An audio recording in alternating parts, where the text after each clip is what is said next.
নবদ্বীপের অন্যতম গুরুত্বপূর্ণ বৈষ্ণব ক্ষেত্রগুলির মধ্যে একটি হল সোনার গৌরাঙ্গ মন্দির।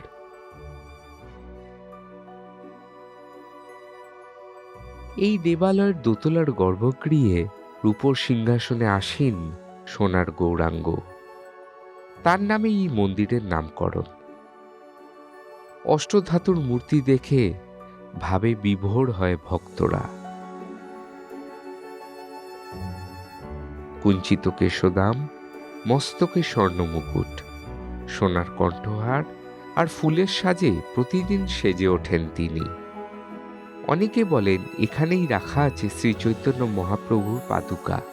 প্রচলিত মত অনুযায়ী অষ্টধাতুর মূর্তিতে সোনার আধিক্য থাকায় গৌরাঙ্গকে সোনার গৌরাঙ্গ বলা হয়।